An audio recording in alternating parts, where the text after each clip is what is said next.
का जो प्रस्ताव है वो इसमें पास हो गया। तमाम जो घटक दल थे वो आज इस एनडीए की बैठक में मौजूद रहे। सबसे बड़ी पार्टी जो है वो इसमें बीजेपी है 240 सीट के बाद, इसके बाद टीडीपी, इसके बाद जेडीयू और फिर जो अन्य दल हैं उनका नंबर आता है। और तमाम कयासबाजी जो चल रही थी उसके बीच यहां पर एनडीए का प्रस्ताव पास हो गया है। सरकार जल्द ही बनती हुई हमें दिख सकती है। कैबिनेट का स्वरूप किस तरीके का होगा उस पर सबकी नजर है। दूसरी तरफ एनडीए की भी आज एक महत्वपूर्ण बैठक चल रही है। तो दिल्ली से बड़ी खबर इस वक्त आपको बता रहे हैं।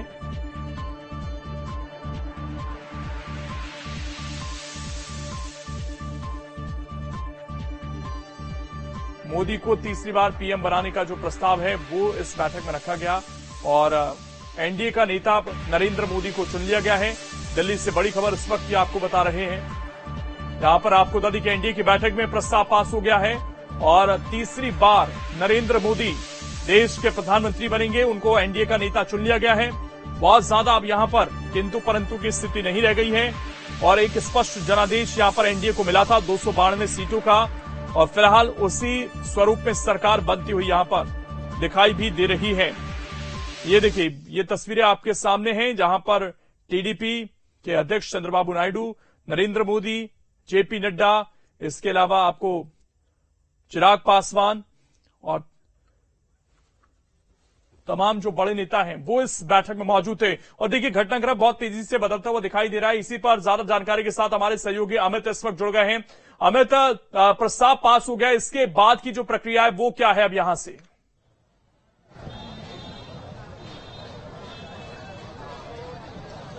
देखिए, एनडीए की जो बैठक थी वो चली तकरीबन 1.5 घंटे के आसपास प्रधानमंत्री के आवास पर और बैठक चलने के बाद इस बात पर मोहर लग गई है कि एनडीए सरकार बनाने जा रहा है, क्योंकि दो मुख्य दल थे, जेडीयू या टीडीपी, जिसको लेकर संशय बना हुआ था। कई तरीके की जो खबरें हैं वो लगातार सामने आ रही थी और उनके द्वारा मंत्रिमंडल में अलग तरीके की व्यवस्था करने की या अलग बड़े मंत्रालय लेने की बात जो है वो की गई है। इस तरीके का भी जो बातचीत है वो निकलकर सामने आई थी। लेकिन इस जो आज की मीटिंग हुई एनडीए की, इस मीटिंग में ये स्पष्ट हो गया है कि नरेंद्र मोदी एनडीए सरकार के तीसरी बार प्रधानमंत्री बनेंगे और जेडीयू और टीडीपी की तरफ से अपना समर्थन पत्र भी सौंप दिया गया। लिहाजा इसके बाद अब 7:30 बजे यानी 7:45 के आसपास जो मैं लौट रहा हूं आपके पास। समित इस वक्त विकास चंद्रा भी हमारे साथ जुड़ गए हैं फोन लाइन पर। विकास जी, क्या जानकारी अभी मिल रही है और ये जो प्रस्ताव आया है इसमें क्या कुछ लिखा गया है? उसने आपकी कॉल को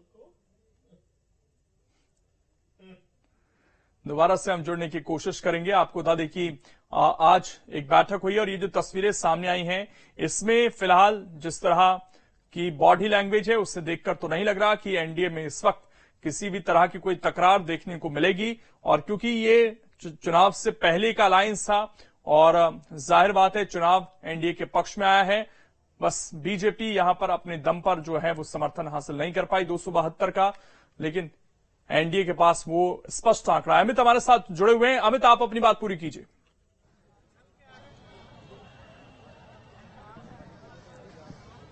बिल्कुल, देखिए, जिस तरीके से एनडीए की मीटिंग खत्म हुई और उसके बाद से ये बात तय हो गई कि प्रधानमंत्री तीसरी बार एनडीए के प्रधानमंत्री बनेंगे और 7:45 के आसपास वो सरकार बनाने का दावा राष्ट्रपति के सामने पेश करने के लिए जाएंगे। तो जितने भी कयास लगाए जा रहे थे, बीजेपी की सीटें बहुमत से कम आई, उसके बाद से तमाम तरीके के कयास लगाए जा रहे थे। दूसरी तरफ इंडिया गठबंधन की जो सीटें बढ़ी हैं उसको लेकर भी कहीं ना कहीं कई तरीके के सवाल खड़े हो रहे थे। इंडिया गठबंधन भी, हालांकि आज मीटिंग है इंडिया गठबंधन की और उस मीटिंग में भी कई तरीके के अहम जो प्रस्ताव है वो पास किए जा सकते हैं। कल भी राहुल गांधी ने जिस तरीके से मीटिंग में कहा था कि इंडिया गठबंधन की जो मीटिंग होगी उस मीटिंग के बाद ये तय किया जाएगा कि आगे की रूपरेखा क्या होगी। फिलहाल ठीक, मैं रोक रहा हूं अमित आपको। विकास चंद्रा एक बार फिर से हमारे साथ जुड़ गए हैं। विकास जी, क्या जानकारी है अभी आपके पास?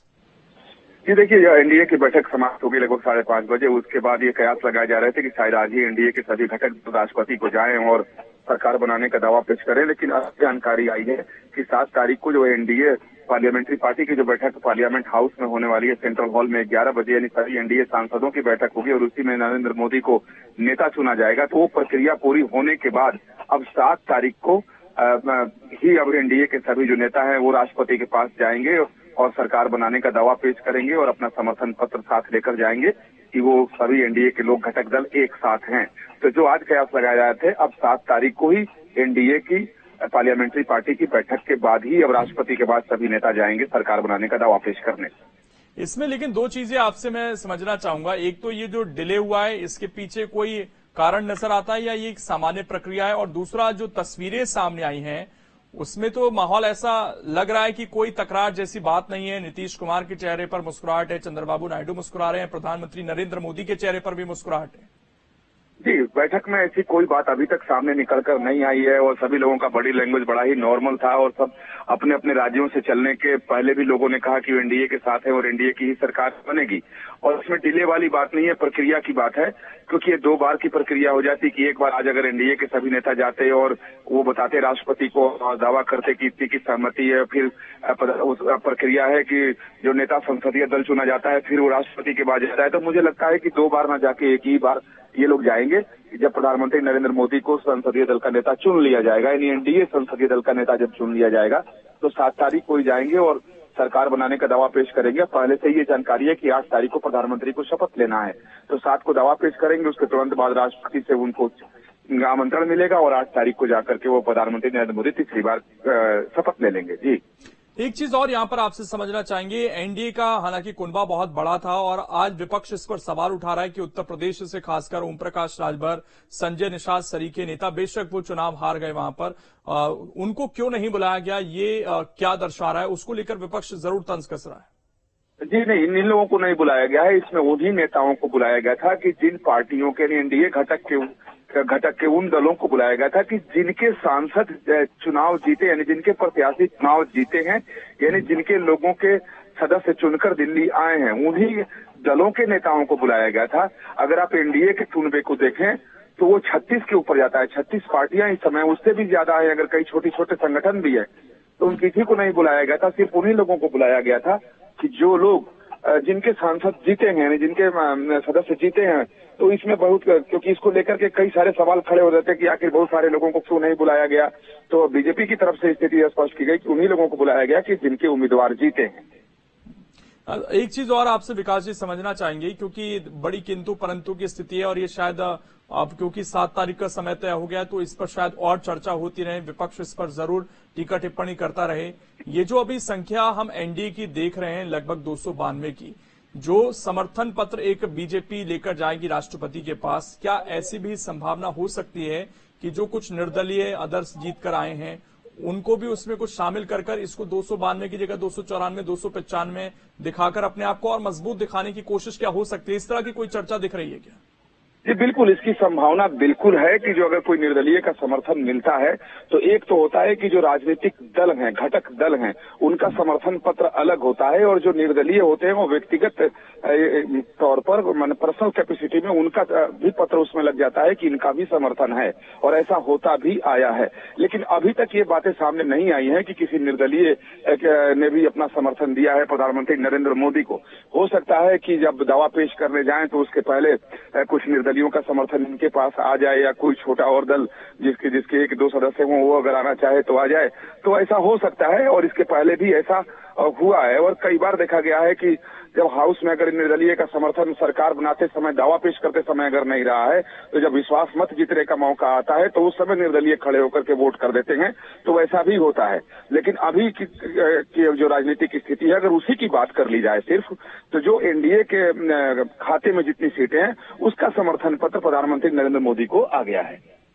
एक चीज और जानना चाहेंगे, दूसरी जो बैठक चल रही है इंडिया गठबंधन की, उसको लेकर क्या अपडेट है आपके पास सर? देखिए, इंडिया गठबंधन भी अपने को एकजुट दिखा रहा है और उनकी भी पूरी कोशिश है, और जो मेरी जानकारी है कि उनके सारे दल, जो घटक दल हैं, जो चुनाव के पूर्व से उनके आपस में जो उनके समझौते हैं, वो लोग मौजूद हैं। हालांकि उद्धव ठाकरे इसमें नहीं आए हैं, उसका कारण नहीं बताया गया कि उद्धव ठाकरे क्यों नहीं आए। हालांकि ये खबरें आ रही हैं कि उद्धव ठाकरे और एकनाथ शिंदे का जो गुट है उसमें कुछ राजनीतिक हलचल तेज हुई है, तो शायद उससे वो एक वजह हो सकती है कि उद्धव ठाकरे दिल्ली नहीं आए। लेकिन अब जो इंडिया गठबंधन है वो तलाश रहा है, क्योंकि आप देखें तो नंबर उसके पास भी कम नहीं है। हालांकि वो मैजिक नंबर उसके पास नहीं है जिससे वो सरकार बनाने का दावा पेश कर सके, वो मैजिक नंबर एनडीए के पास ही है।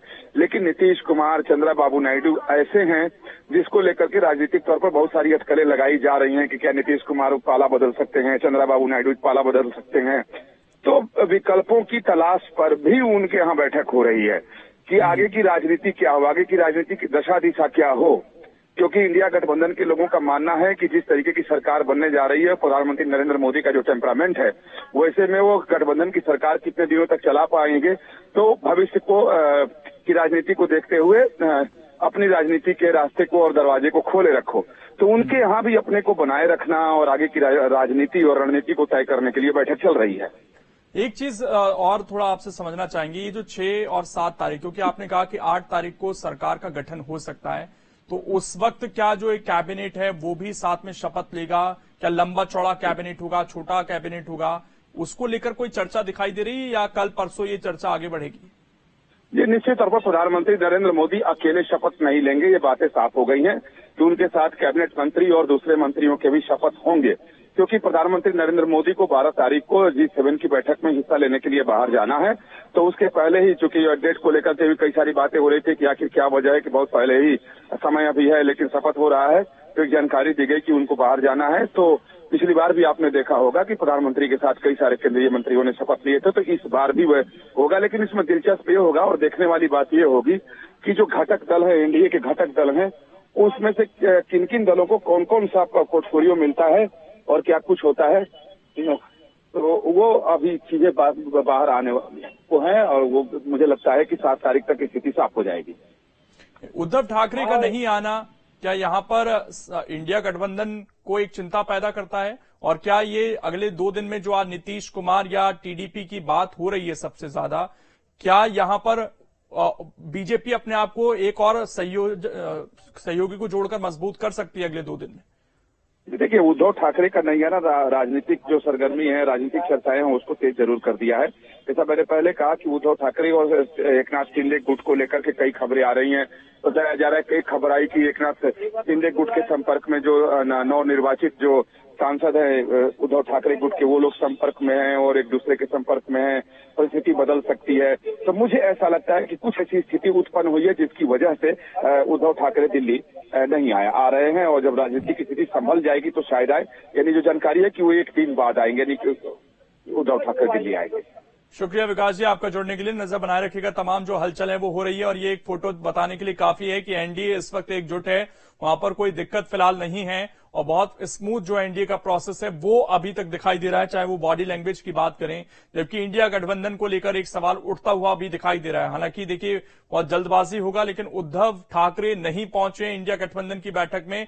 महाराष्ट्र में उनकी पार्टी ने बहुत अच्छा प्रदर्शन किया है और अगर शिवसेना और जो उद्धव गुट है वो दोनों मिलते हैं तो जो आंकड़ा है वो बहुत अच्छा बनता है। 10 सीटें लगभग उद्धव ठाकरे की जो पार्टी है वो जीत कर आई है वहां से। तो उस पर सबकी नजरें हैं कि उद्धव ठाकरे का रुख अगला क्या होता है। और इस बीच ये जो फोटो है ये बता रही है कि इस वक्त एनडीए जो है एकजुट है और प्रधानमंत्री की शपथ नरेंद्र मोदी तीसरी बार लेने जा रहे हैं, ये भी बहुत स्पष्ट हो गया है। और केवल उन्हीं दलों को बुलाया गया था जिनके सदस्य जीत कर आए हैं। बाकी जो एनडीए का कुनबा है वो बहुत बड़ा है, लेकिन सभी को यहां पर नहीं बुलाया गया था। वहीं दिल्ली में इंडिया गठबंधन की बैठक चल रही है। खड़गे के आवास पर इंडिया गठबंधन की बैठक हो रही है। बैठक में शामिल होने के लिए पहुंचे राहुल गांधी, बैठक में शामिल होने के लिए तेजस्वी भी पहुंचे, उद्धव की जगह संजय राउत बैठक में पहुंचे हैं, अखिलेश यादव भी खड़गे के आवास पर पहुंचे हैं। संजय राउत यहां पर जरूर पहुंचे हैं, लेकिन खबर यह है कि उद्धव ठाकरे नहीं पहुंचे हैं। महत्वपूर्ण बैठक है, लेकिन ये देखिए तस्वीरें, जरूर यहां पर एक मुस्कुराहट तमाम लोगों के चेहरों पर। यह मैंडेट इस बार जनता का ऐसा है कि हर कोई इसमें अपने लिए कुछ संभावनाएं जरूर ढूंढ रहा है। इंडिया गठबंधन के पास हालांकि वो मैजिकल फिगर नहीं बनता है कहीं से भी। अगर अभी देखें, उनको ना सिर्फ टीडीपी, ना सिर्फ उनको जनता दल यूनाइटेड, जेडीयू और इसके अलावा भी कई लोगों का समर्थन चाहिए होगा, तब जाकर बात बन सकती है इंडिया गठबंधन की। और जो अदर हैं, जो 17 आप देख पा रहे हैं, इनके भी समर्थन की जरूरत पड़ेगी। क्योंकि आप देखेंगे इस वक्त जो हम आपको बता रहे हैं, यहां पर आंकड़ा इंडिया गठबंधन का वो लगभग है 234 का। उसमें अगर आप अदर्स के सभी सदस्यों को जोड़ देते हैं, 17 जोड़ देते हैं, तो ये आंकड़ा पहुंचता 251 का। अगर इसमें जेडीयू आ जाती है तो ये आंकड़ा 12 सीट आप मिला देंगे तो लगभग 263 का ही बनता है। हाँ, ये है कि अगर इसमें टीडीपी के भी जो सदस्य हैं, जो 15 से ज्यादा हैं, अगर वो भी जुड़ते हैं तब जाकर ये आंकड़ा बनता है 272 के पार का। और अगर केवल टीडीपी आती है, जेडीयू नहीं आती है, तो भी ये आंकड़ा 272 तक नहीं पहुंचता है। जबकि आप देखेंगे एनडीए के पास जो है वो जो आंकड़ा है वो 292 है और बीजेपी के अपने 240 सांसद हैं। तो इस वक्त की सिचुएशन में तो ज्यादा दिक्कत नजर नहीं आ रही है बीजेपी के लिए सरकार बनाने में। और ये दो तस्वीरें आप देख लीजिए। आज का राजनीतिक घटनाक्रम आपके सामने। एक तरफ एनडीए की बैठक हुई जिसमें तमाम घटक दल पहुंचे, दूसरी तरफ इंडिया गठबंधन की बैठक है। वहां पर बहुत हद तक चीजें तय हो गई हैं। 7 तारीख को समर्थन पत्र दे दिया जाएगा राष्ट्रपति को। वो कितने सांसदों का रहता है ये भी देखने वाली बात होगी। और दूसरी तरफ इंडिया गठबंधन क्या विपक्ष में बैठने का फैसला लेता है या फिर यहां पर शरद पवार के जरिए कोशिश नीतीश कुमार से बातचीत करने की या फिर जो अन्य दल हैं उनसे बातचीत करने की यहां पर होती है, ये देखने वाली बात होगी। तो प्रधानमंत्री के रूप में नरेंद्र मोदी तीसरी बार शपथ लेंगे, ये स्थिति फिलहाल बहुत स्पष्ट तौर पर दिखाई दे रही है। इसमें अभी तक कोई शंकाएं नहीं है और एक स्थिर सरकार अभी तक बनती हुई दिखाई दे रही है। क्योंकि अगर हम गठबंधन के लिहाज से देखेंगे तो एक स्पष्ट जनादेश है और उससे भी करीब 20 सीट ज्यादा हैं। 272 का अगर मैजिकल फिगर है वो, तो 292 सीट है। तो एक कंफर्टेबल मेजॉरिटी जो है एनडीए के पास है। और हमारे सहयोगी राहुल डबास इस वक्त जुड़ गए हैं। राहुल, जो बैठक चल रही है इंडिया गठबंधन की, खबर है कि इसमें उद्धव ठाकरे की जगह संजय राउत पहुंचे हैं। इसको लेकर क्या जानकारी, उद्धव ठाकरे क्यों नहीं पहुंचे हैं? ठीक, उद्धव ठाकरे का बताया जा रहा है कि कोई काम आ गया है और कई बार ऐसा भी होता है कि आप अपने सारे पत्ते नहीं खोलते हैं, क्योंकि राजनीति में कहा जाता है कि no permanent friend and no permanent enemy. ये हमने तब भी देखा था जब पटना से फ्लाइट दिल्ली के लिए उड़ी थी और हमने जिस तरह से देखा नीतीश कुमार पहले आगे वाली सीट पे होती है फिर दोनों साथ में नजर आते हैं। तो ऐसा लगता है कि कुछ चीजें ऐसी हैं जो अभी पूरी तरह से पत्ते नहीं खोले जा रहे हैं और उसमें ये भी संभावना है कि उद्धव ठाकरे नहीं पहुंचे हैं। लेकिन ये भी कोशिश की जा रही है कि उद्धव ठाकरे को कॉन्फ्रेंस कॉल के जरिए, वीडियो कॉल के जरिए जोड़ा जाए और उसके बाद जो समन्वय के साथ फैसला हो वो पूरी तरीके से हो। क्योंकि इससे पहले जब बैठक हुई थी सोमवार को, यानी के आने से पहले, ममता बनर्जी नहीं पहुंची थी, तमिलनाडु के मुख्यमंत्री स्टालिन पहुंचे, तो उन्हें भी वीडियो कॉन्फ्रेंसिंग के जरिए और रिप्रेजेंटेटिव के जरिए एक मशवरे से फैसला लिया गया था। एक चीज और आपसे जानना चाहेंगे राहुल, इंडिया गठबंधन की जो बैठक है, अब जिस तरीके से एनडीए की तरफ से स्थिति बहुत स्पष्ट हो गई है और वहां पर अभी कोई खींचतान नहीं दिख रही है, तो अब यहां से भी क्या कोशिश इंडिया गठबंधन की कुछ हो सकती है कि वो किसी तरीके से बातचीत का दौर आगे बढ़ाए या ये स्वीकार करेगी कि नहीं, मैंडेट हमारे पास नहीं है और नीतीश कुमार और चंद्रबाबू नायडू को मिलाने के बाद भी वो मैंडेट नहीं बनता है, तो जाहिर बात है विपक्ष में बैठना ज्यादा बेहतर है फिलहाल?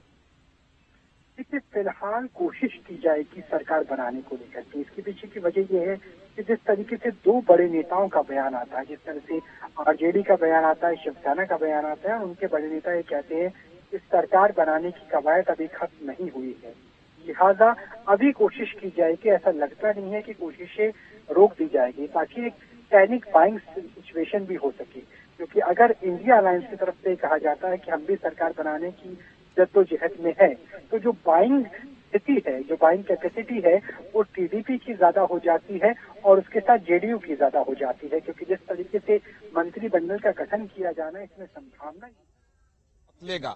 वो ठीक है कि सब जानते हैं कि प्रधानमंत्री नरेंद्र मोदी ही तीसरी बार शपथ लेंगे, लेकिन प्रक्रिया के तहत सभी एनडीए के घटक दल के जो सांसद हैं वो इकट्ठा होंगे।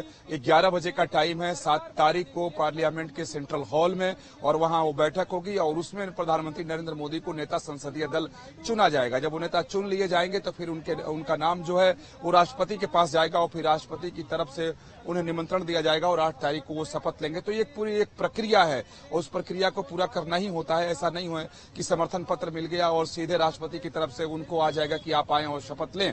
तो जो एक संवैधानिक प्रक्रिया है, एक संसदीय प्रक्रिया है, स्थापित जो राजनीतिक प्रक्रिया है, उसको तो पूरा करना ही पड़ता है। हाँ, लेकिन आज जिस बात की चर्चा हो रही थी एनडीए की बैठक खत्म होने के बाद कि वो लोग जा सकते हैं राष्ट्रपति भवन और राष्ट्रपति महोदया से मिलकर के दावा पेश कर सकते हैं, तो वो जानकारी है कि अब 7 तारीख को उस बैठक के बाद जो 11 बजे शुरू होगी और अमूमन 1 से 1.5 घंटे में बैठक खत्म हो जाएगी और 3 बजे के बाद जाकर के वो लोग अपना दावा पेश करेंगे राष्ट्रपति के सामने 7 तारीख को।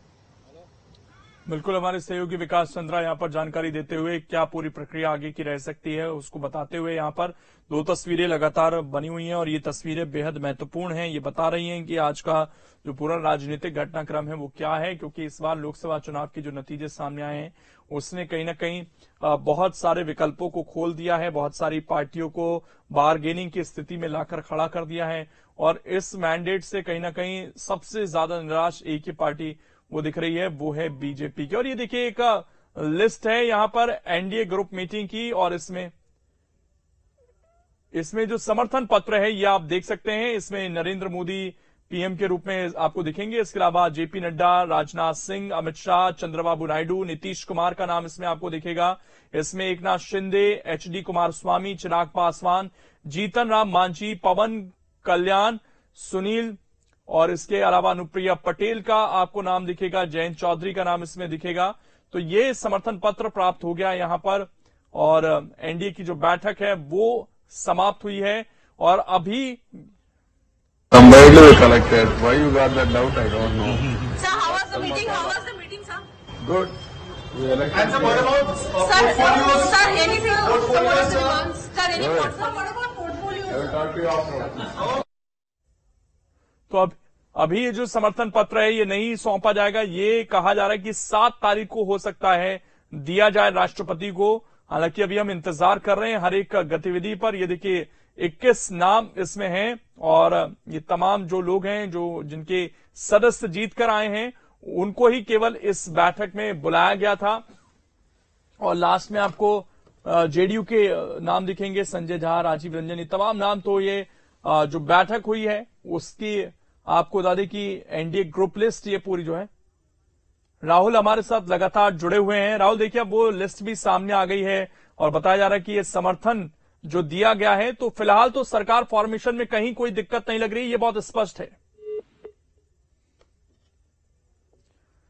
ठीक है, दोबारा से हम जुड़ने की कोशिश करते हैं, लेकिन ये नाम आप देख लीजिए। और ये तमाम पार्टियां हैं, चाहे एडीएस हो, चाहे एचएएम हो, जेएसपी हो, एनसीपी हो, एडीएस हो, आरएलडी हो, इन तमाम पार्टियों की तरफ से जो है वो समर्थन नरेंद्र मोदी के नाम पर दिया गया है। और दिल्ली से बड़ी खबर इस वक्त सामने आ रही है, वो आपको बता दें 7 जून को एनडीए संसदीय दल की बैठक है। सारे सांसदों को दिल्ली आने के लिए कहा गया है। बैठक के बाद राष्ट्रपति से मुलाकात करेंगे। दिल्ली से जुड़ी बड़ी खबर इस वक्त आपको बता रहे हैं।